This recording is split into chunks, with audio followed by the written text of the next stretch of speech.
So I'm seeing lots of mingling. That's a good thing. I'm not seeing a lot of book titles. I'm not seeing a lot of book titles. Rescuing the Planet by Tony Hiss. Uh, the End of the World is Just the Beginning, says Alan Childs. Some of you are referencing Smurk Comics. That's a good thing. Victor Perkins, I love the ideas in Atomic Habits, says Connie. Falcon Steph is currently reading Babylon's Ark, several years old, about the rescue of the Baghdad Zoo. Oh, I've heard of that. You know what? I've heard of that. I heard that was a great book, but I've not read it. I have not read it.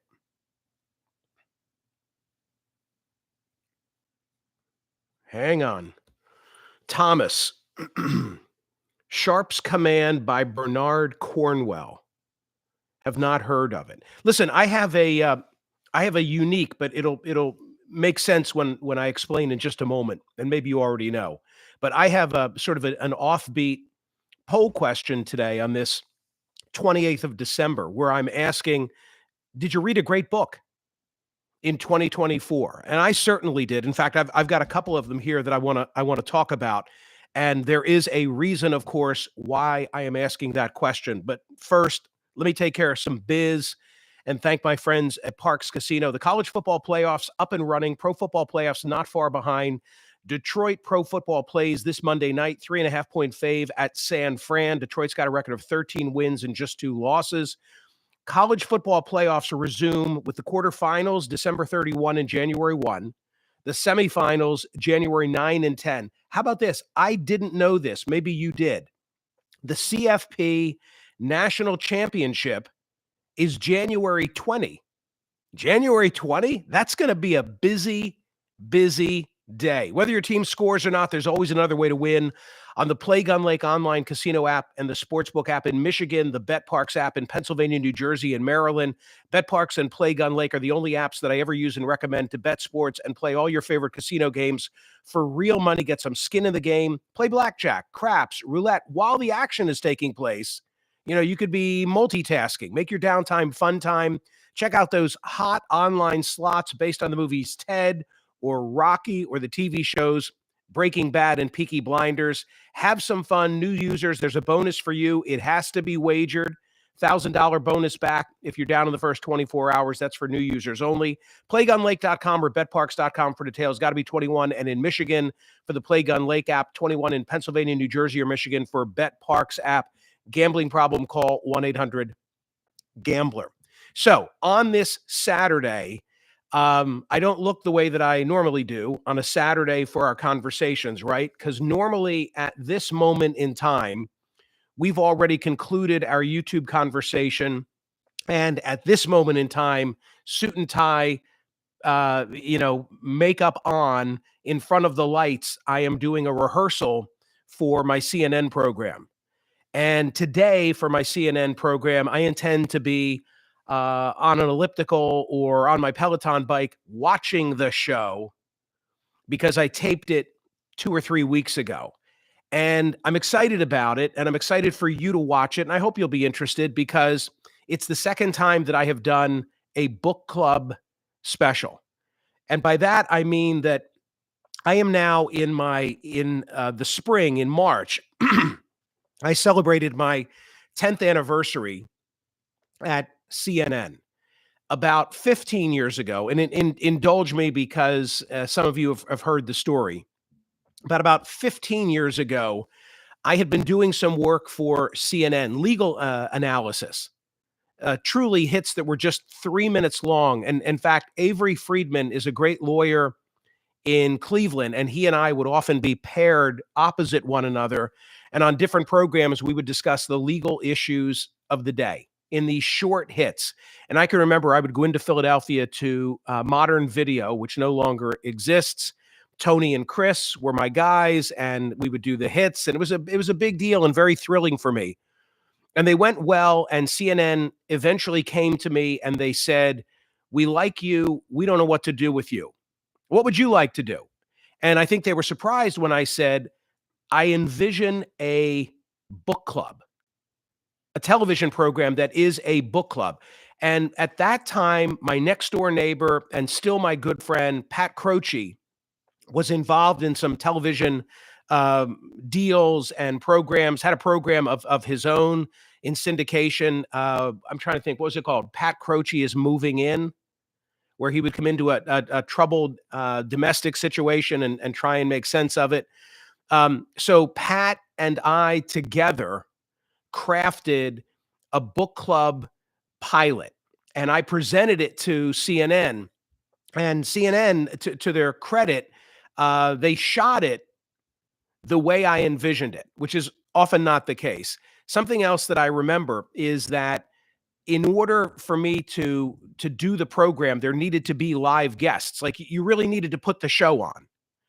And the way I envisioned the program was that each each week I was going to go deep with one particular author. And when I say go deep, I mean that I would interview this individual and that I would also try and interview them in their workspace.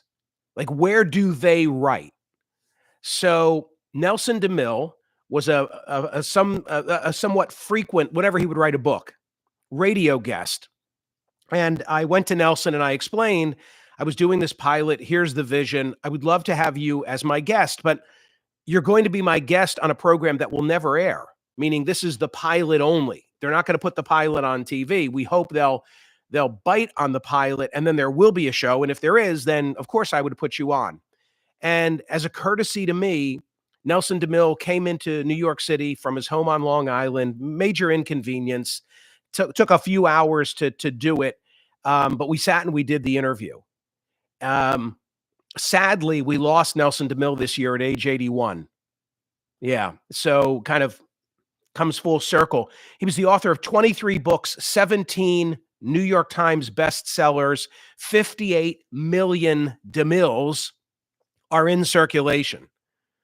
So I remember that about the pilot. And something else that I remember about the pilot that I think you'll get a kick out of is that I wanted to have, a Philly aspect of it, a Philly sense of it. And so they brought a film crew to Philadelphia to do the show open. And I was inside at Reading Terminal Market. And some of you who are local, you know what that whole drill is like. And there was an opening 2 minutes that I had to say and get right.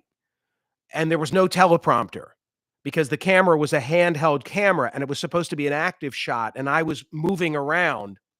So I just couldn't get the line. I kept screwing it up, so much so that there was a guy behind either a meat counter or a fish counter. And, he started to sort of ridicule me in a Philly way. I don't know, maybe he booed me. And we had to take it outside onto Market Street to finally give me the chance that I needed to capture it.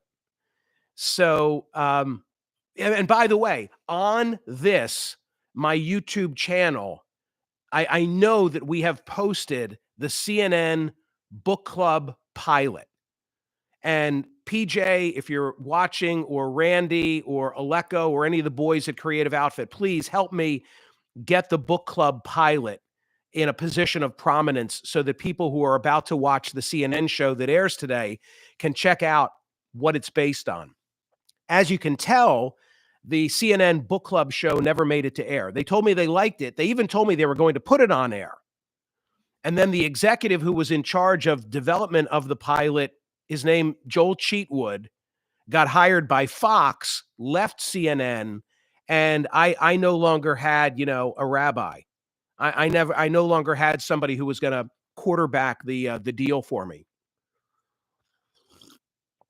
So fast forward now to last year, CNN said to me, and this had not been the case for the first 9 years that I'd been on the network. For the first 9 years that I'd been on the network, on the Saturday between Christmas and New Year's, they would simply go to the newsroom and they would, do a live news broadcast. But they came to me and they said, hey, can you give us a show so that you're not absent in between Christmas and New Year's? And I said, yeah, I got a show for you.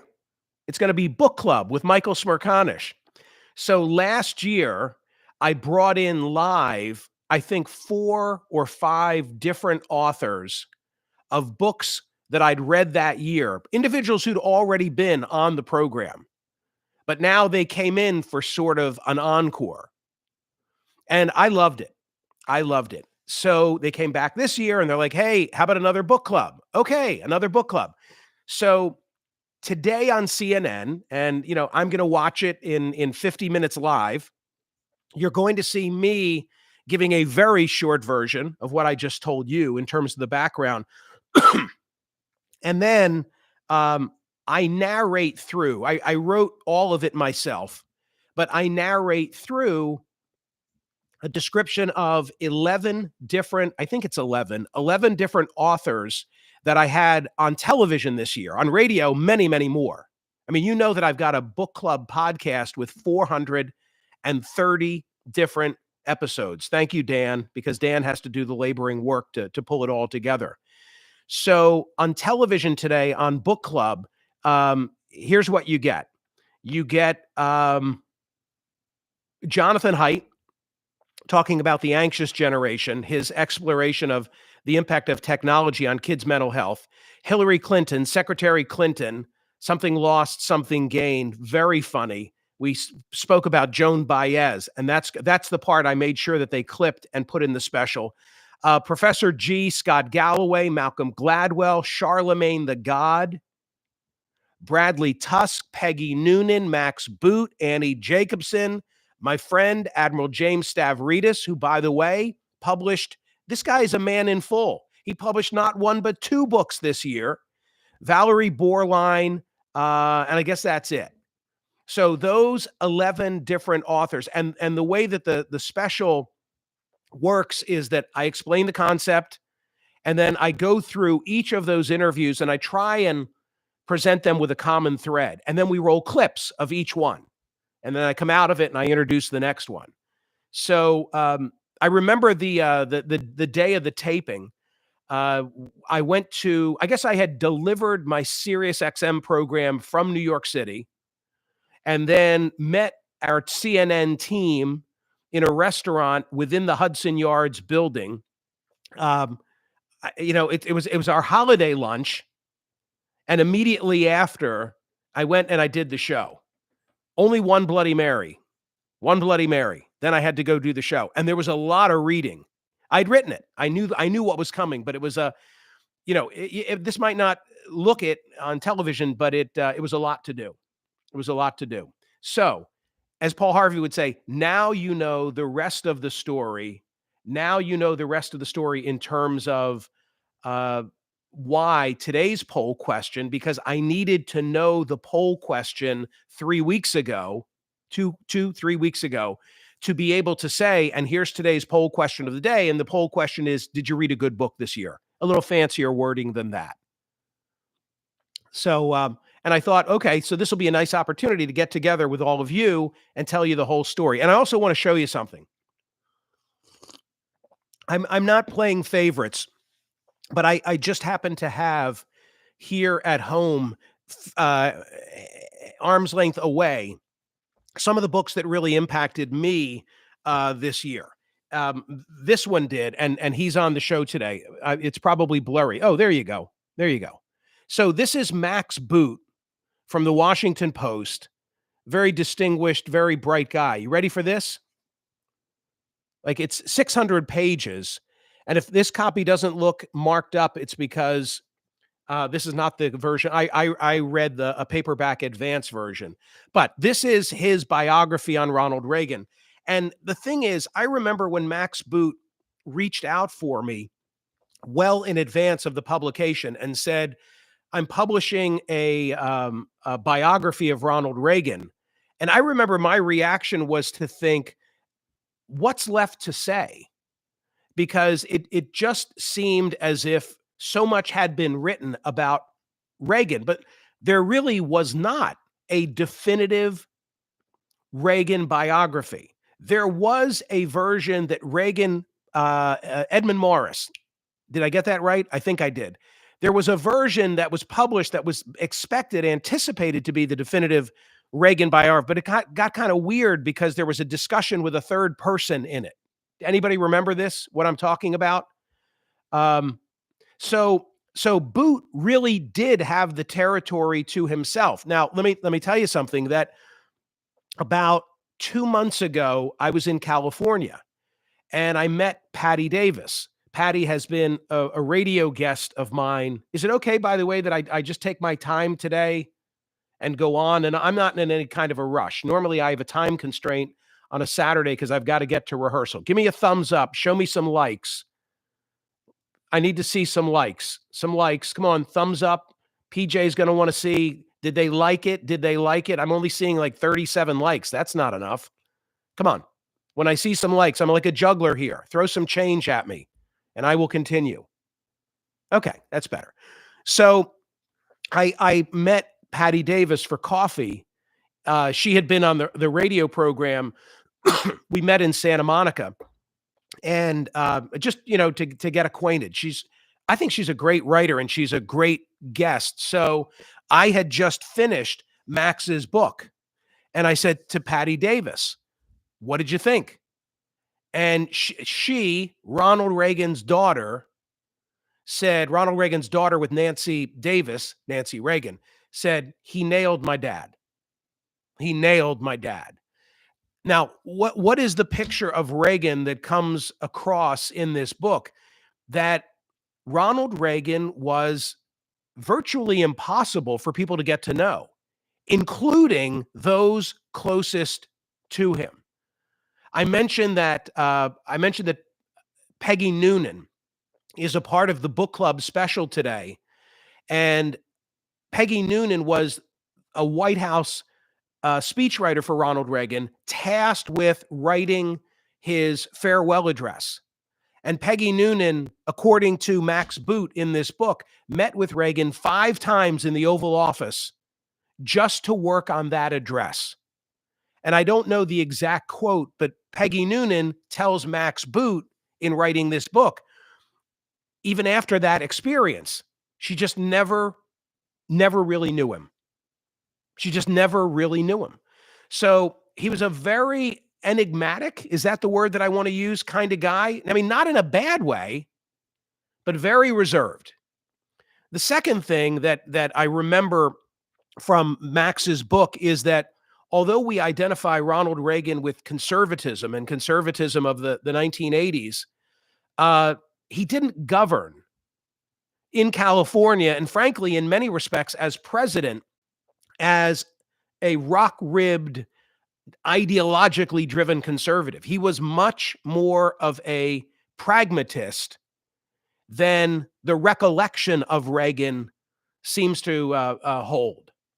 So I like that because, I like shades of gray. I like shades of purple. I like nuance. And indeed, that's what Reagan represented. And, I came of age in the era of Ronald Reagan, in particular, the 1980 campaign. And I met Reagan on the campaign trail, and I revered him then, and I revere him now. And I'll say one other thing just about Peggy Noonan, about Ronald Reagan. And it's this. Peggy Noonan wrote a column that was just published about Joe Biden and how she believes that President Biden, that there really was this cover-up of his frailties. And in her column, she says that she knows that for Democrats, they love to point at Reagan and say, well, Reagan was senile in his second term. And Peggy Noonan then embeds a link to Ronald Reagan's final press conference. So this would have been December of 88, I guess. Yeah. Right. It's 30 minutes long, and I watched it all yesterday. It's phenomenal. And the reason it's phenomenal is, well, so many different reasons, but not the least of which is the nice rapport with the media. And I don't mean nice that they were sucking up to him. Do you remember Helen Thomas? You remember Helen? And do you remember how Helen Thomas from UPI used to sit and had an assigned seat in the front row and always got the first question? Like Ronald Reagan goes to her, and she just totally, invades his space with her question, and he deals with it. He was very sharp in that presser. And her point is that although Reagan had Alzheimer's ultimately, which robbed him of the last chapter of his life, he was with it as president till the end. And if you don't believe me, go watch the video. When I get back on radio, I'm going to make sure I talk about that and I play some of the audio. Okay? So this book really stands out to me. Max Boot's book about Ronald Reagan, his life and legend, I thought was great. Okay. So, Mary Coyle, you loved Helen Thomas. I remember having her as a radio guest, and she was a pistol. She was a pistol. She was very, very funny, and we had some very funny exchanges. So, you don't mind if I sip my coffee too? Okay. Would you like another book that I read this year that for me really really popped? Again, I'm not playing favorites. These are the ones that are, at arm's distance away from me. You're going to have to show me some likes if you want another recommendation. Would you like another one that really struck with me? No? Okay. All right, we're done then. Oh, yes? Another book? Another book? I need to see some likes. I'm not seeing enough likes. Come on, throw some change at the juggler.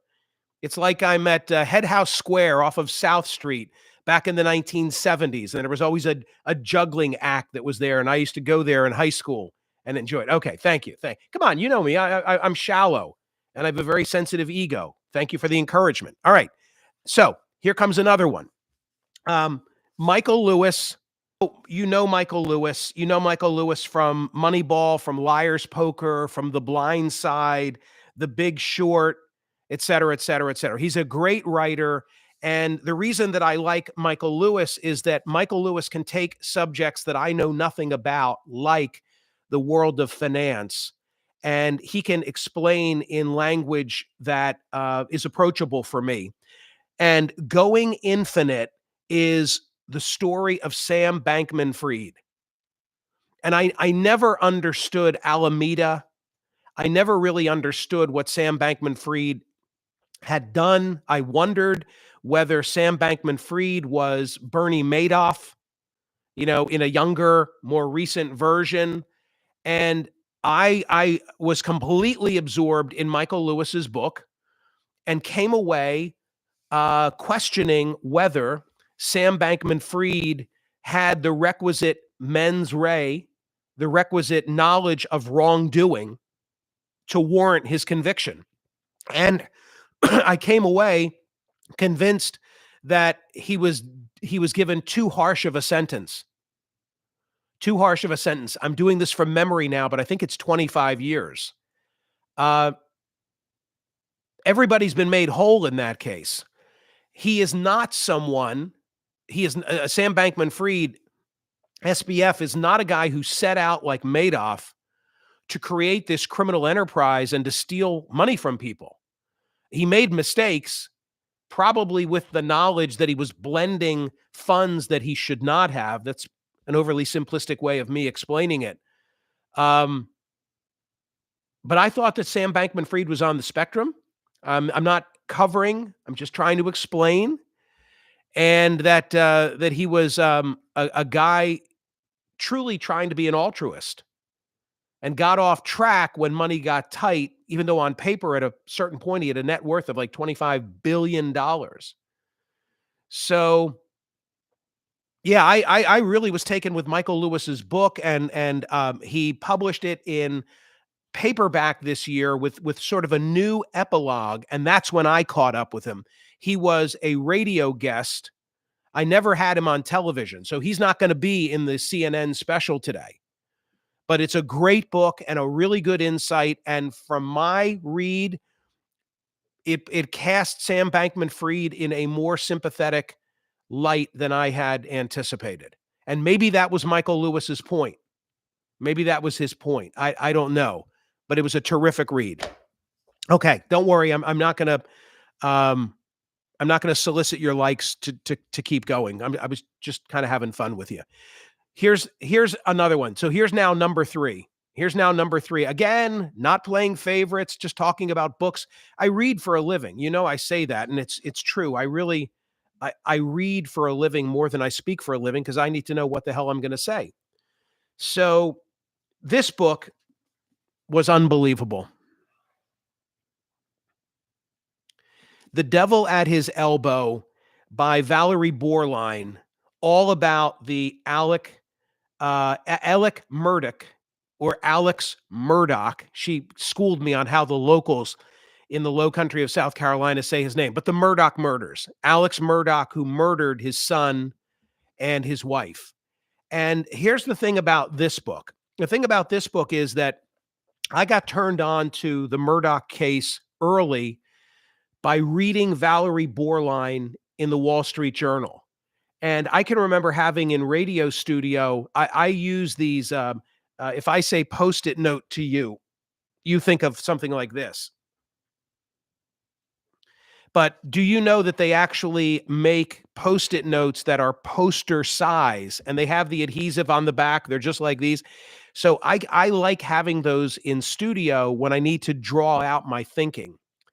And in the Alex Murdoch case, initially I was so confused by all the players and the different individuals who had died that I created this like Venn diagram. And when Valerie Borline would be my guest, I would prop it up in front of me. You were never able to see this on radio, but I would prop it up in front of me as I was conducting the interview just to keep my head straight. She knew the Murdoch case like nobody else. So much so that when the jury did a site inspection of Moselle, which was the estate where the murder took place, she was the designated media representative to accompany and watch and write. So when the book came out, I thought, okay, as a courtesy to Valerie Borline, I'm going to read the book and I'm going to have her on air because she's been a guest of mine. She's provided great content. I kind of owe it to her, and she's a good guest. But I didn't really expect to learn from the book because I'd been now reading everything. And man, was I wrong. It reads like fiction. She did such a great job of tying up so many of the loose ends of the book. Not everything, though, because after reading that book, I am still of the mindset that Murdoch had to have help, that somebody had to help it. Where are the guns? You know, where are the guns? How could he have disposed of the guns alone? So those are 3 that are standouts to me. And then this is not a plug because there are no more for sale, but there's no way I'm going to talk about books that impacted me in 2024 without talking about this.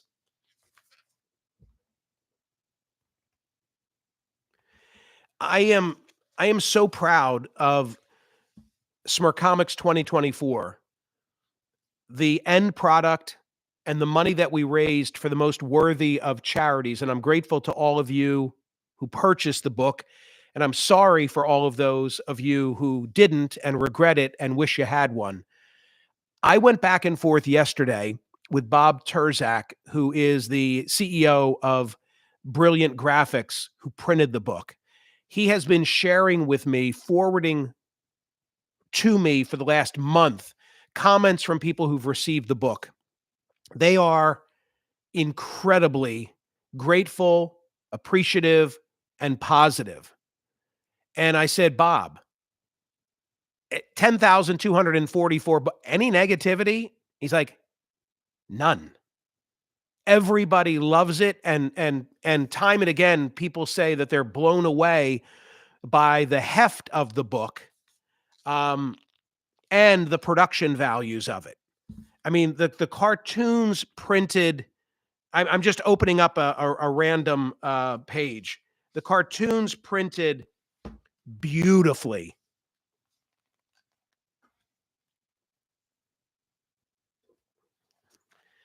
And I'm just so proud of the book.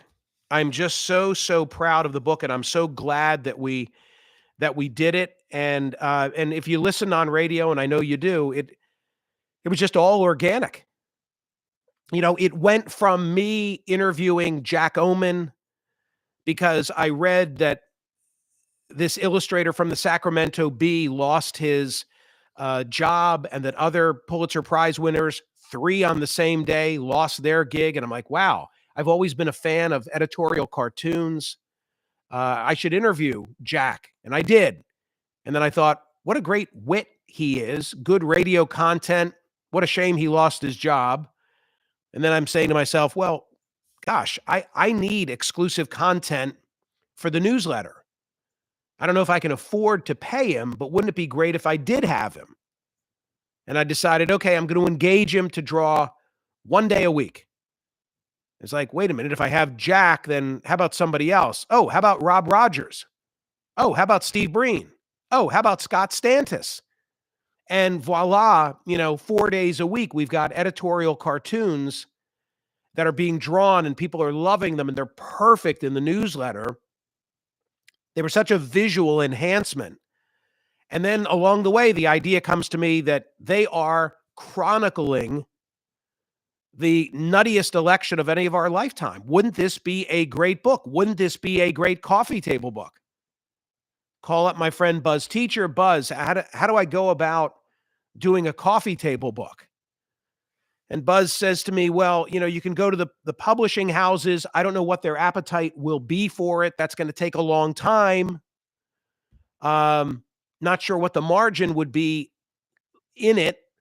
But there's this guy, and he's in Exton, Pennsylvania, and he's a printer, but he's not like any printer you've ever seen before.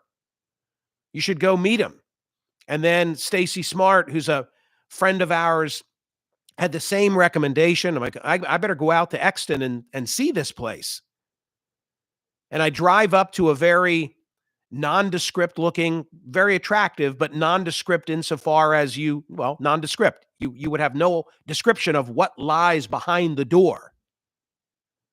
And I walk into these very well-appointed offices, and then the door gets opened, and I am in an airplane hangar. Pardon me. And rolling off the presses are Fortune 500 annual reports and college admission guides. Like, printer to me is somebody who could do your business cards, until Kinko's came along. That's not what Bob is. That's not what Brilliant is. And he took me into his office, and he showed me some of the work that he had done. There was a book that he showed me, a specialty book for a gun collection. And the book was probably twice the thickness of Smercomics, and it was 3D. You'd open the pages, and all of these things came out. I think it sold in limited form for $5,000 per book. Collector's items, just remarkable. And the clarity and the brilliance of the color and so forth. And I'm like, okay, this is the guy. And then Buzz said to me, you need a designer. And I said, what do I need a designer for? The book is simply going to be all the cartoons. And he said to me, trust me, you need a designer. There's a guy named Alex Camlin. Like, okay, retained Alex. And then for the written word that was going to go into it, I wanted to make sure that it was precise. And so Greg Jones, who was an editor on several of my prior books, I enlisted him to make, because now I saw this thing is going to be perfect. And I don't want there to be a misplaced comma or period. I want it to be great in all facets. And so that was the team. That was the core team. And of course, Alice, who was our newsletter editor, was marshaling all of the cartoonists. And ultimately, she went to work for Bob, the printer, which is fine. It was all good. I'm all for advancement, and that kind of buttoned up the story. All right, I did not intend to go on for so long, but now you know everything. So the poll question today at Smerconish.com asks whether you read a good book. I hope you did. I have this idea. I don't know if I can do it, but just in thinking about books and the future and the experience that I had with Smercomics, apart from Smercomics, the favorite of my books, I'm sorry. Sorry, gang. I'm kind of talked out and I'm still struggling with the remnants of a cold, but I feel fine. The book of mine that I'm most proud of because it was such an adventure for me, having written nonfiction but never having written fiction, and then to write talk. I'm quite proud of that book, and I've been playing with the idea of writing an epilogue for talk and having Bob print it, because it would so easily lend itself to that. My novel Talk is about, it feels more than a decade old at this point, but sadly it's as true and meaningful today as it was when I wrote it. So anyway, I've got that, and I'm also playing with the idea of the message of the Mingle Project was so well received all over the country this year. Not only every day on radio with their phone call responses when I would talk about Mingle issues and the need to restore our frayed national fabric and get back together in our communities. But when I would go out and speak, I spoke in 14 states this year. 14 states, some of them multiple times. Pennsylvania, California, New York, multiple times. So I'm a pretty good judge of the reaction of the audience, and the themes inherent in the Mingle Project are something else that I'm playing with as a book, potentially for 2025. But my greatest commodity is time, and I just don't have enough of it, you know? All right. Ladies and gentlemen, Hamilton White, I gave one of my talk copies to an up-and-coming radio journalist, son of a friend. Apparently, he shared it aloud with classmates, and all enjoyed hearing it. Well, Hamilton, isn't that a nice note on which to wrap up? Gang, I wish you a very happy new year. I guess it's time to start shifting out of Christmas and Hanukkah and talking happy Hanukkah too, and saying I wish you good things in the new year. So please watch the CNN special in about 20 minutes if you're watching this in real time, and find a good book. Find a good book to enjoy. It's a wonderful feeling to have a good book, isn't it? I'll see you all soon, hopefully Monday. I'm not positive, but hopefully on Monday. And I hope you enjoy the CNN program, Book Club, second annual version.